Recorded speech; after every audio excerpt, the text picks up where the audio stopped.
Hi everyone, this is Jim. Welcome to the postmortem of my Blitz game number 936. I had the white pieces and I start off with knight to c3. You can see that's a pretty rare move, and in fact I didn't intend to play it. I thought when I was playing it I was playing knight f3, so I was just confused about right and left. For a couple of moves here, I played knight c3, he went knight c6, which if I'd played knight f3, knight f6 is a reasonable response. So it didn't break my illusion. I continued with b3, thinking I was playing g3. Anyway, the this is kind of an interesting opening. Maybe I should take it up as a surprise weapon. It's not particularly good. The knight on c3 doesn't do anything. It doesn't stop d5, for example, because black can continue with d5. In fact, that's the main move. And it doesn't influence the other squares of the center. It gives some extra support to e4, I guess, but that's about it. But it's not an awful opening either. It's like many openings. Even if white does something pretty wacky on the first move, he can usually get at least an equal position. So there's some ideas after d5. I want to explore this a little bit before getting into the game. After d5, you could just play with d4. And then if black continues with knight f6, then you have two pretty decent choices here. You can go for the Richter-Veresov attack with bishop to g5, or the Jobava attack with bishop to f4.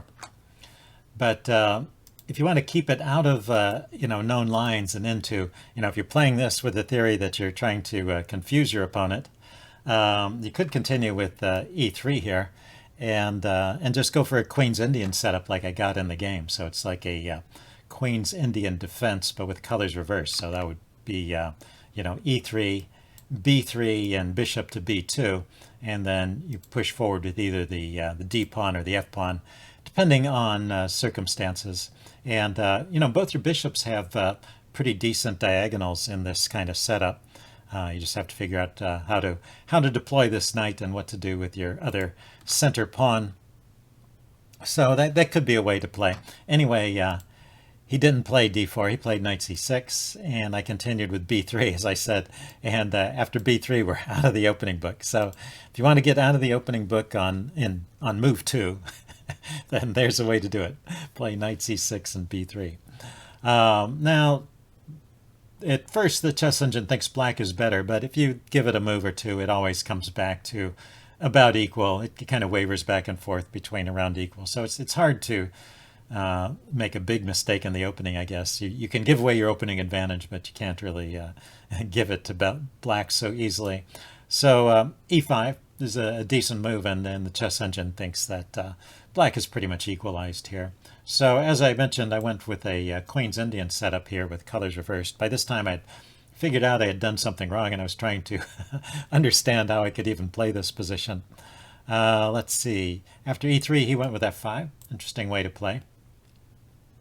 There are many options for black, of course, since white has not staked a claim to the center, really. He could also continue with d5 or various fianchettos. There's lots of things that black can do in this position. f5 is okay though. I go bishop b2. He goes knight f6. He wanted to get the pawn up there, I guess, before he developed his knight. It makes some kind of sense. So I decided to bring my knight to the e2 square, where I still hadn't quite decided whether I was going to push with the f pawn or the d pawn, but it supports both of them, and then it'll move out of the way so that I can develop the bishop along this diagonal, or if it stays here, I guess I could even consider fianchettoing that kingside bishop. Let's see, continue with the bishop e7. So it looks like black is going for a kingside castle, although he didn't do it right away. And I decided at this point to play d4, which is reasonable. So, everything is okay so far. Neither side have made any big blunders other than just being a little confused in the opening. But e4, I think, is actually a mistake. Best move here is just for black to just continue to support the center like this. There's a very specific problem with e4, and it kind of highlights the advantages of playing a novel system like this. There's tactics that show up in this position that you don't see in other positions. So if you're not familiar with it, and neither of us are familiar with it, you can easily overlook these little shots. But Turns out that d5 right here is a very strong move. And the idea is that after knight to e5, you can just take this pawn because you have a discovered attack on the knight there. The knight is sitting in front of the king. There's no piece there defending that knight. So it's just a loose piece there. It doesn't have any great moves that it can play with tempo. I can always save my knight and just be a pawn up.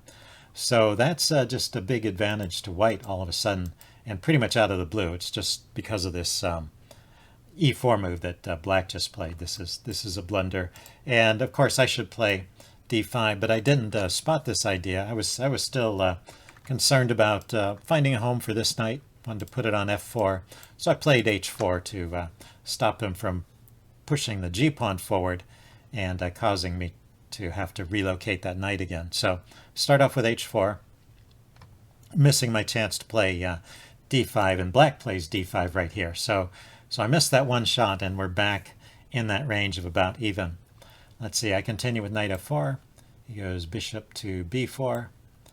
I kick the bishop, see if he wants to trade. He just goes back. And then I play bishop to e2. Wasn't quite sure where to put the bishop, but this seems to have worked out pretty well in the game, so that's a reasonable move. He played a6, so if I ever change my mind, I can no longer play bishop b5. But the bishop would have been trapped there anyway. If I had played bishop b5 and he had kicked it, I probably would have come back to e2 in any case. So a6, I don't think that was really necessary. So I went rook g1. I'm looking to castle queenside now and get some counterplay against what looks like a slightly weakened king side. He did push the f-pawn forward, and that does create some weaknesses over there.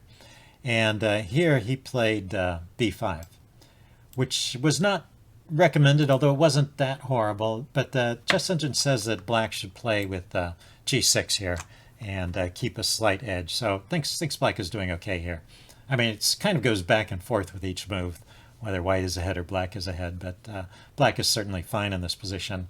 b5 it didn't like so much, but it's still not a huge edge. But it did like this g4 move for me, so it thought that was the right way for white to play and get something out of this position, even though it's an exchange sack.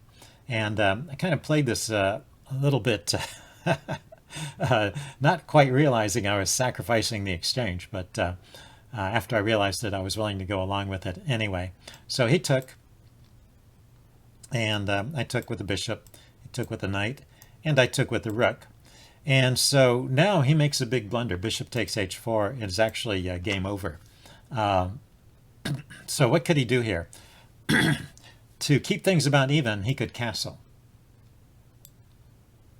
And then after knight here, knight c takes d5, and bishop takes h4, things are about even. Now, it finally thinks I should probably retreat the rook at this point. The rook has been sitting there, offered as an exchange sacrifice all this time, but if black ever takes it, the queen comes out with pretty good effect. So it's actually not so great to take the rook, but now it is at this point. He's finally kind of opened things up enough that he's okay here, and he has a little counter pressure on f2. He might be able to do something about that. So now's the time to retreat the rook, and about an even position. So that would be best play.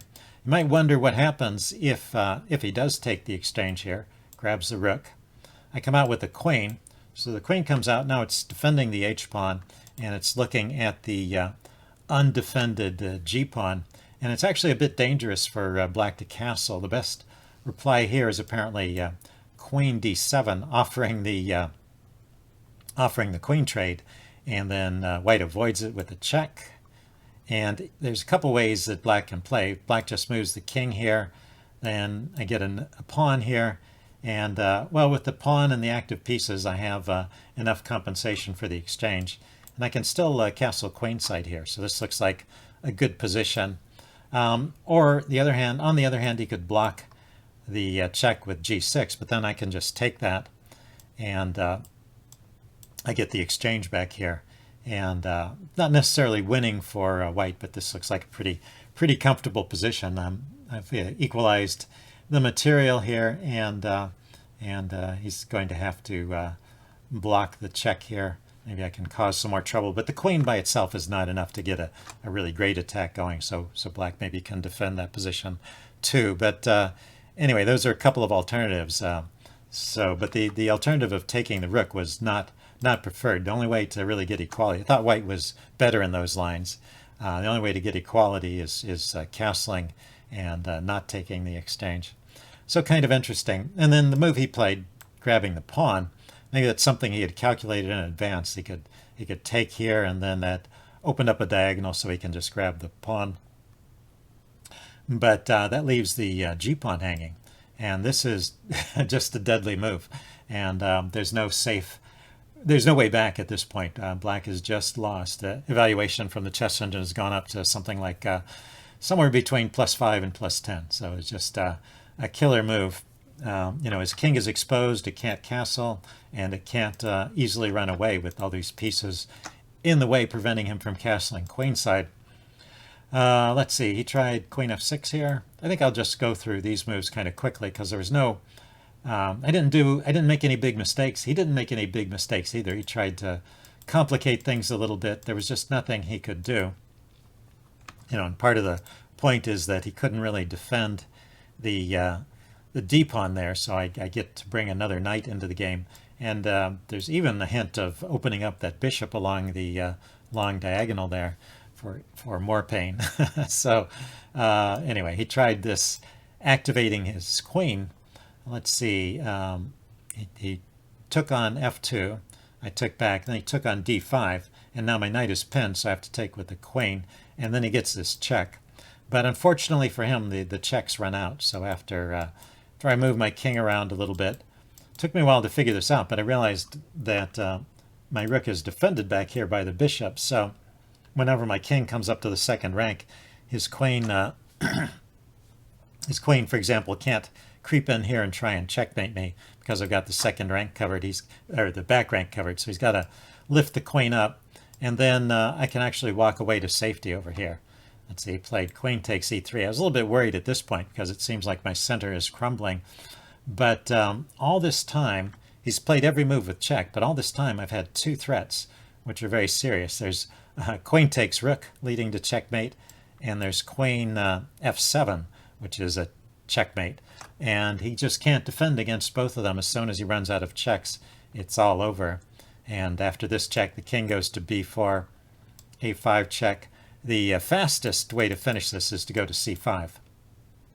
And he can take the knight, but the check on the back rank will be fatal, so that doesn't really help. So it's just all over after king to c5. When I play king takes b5, actually I wasn't really aware so much that his rook was hanging. So if I had been aware of that, I wouldn't have played this move, because it allows him to get his rook away from my queen with tempo. So he plays that check.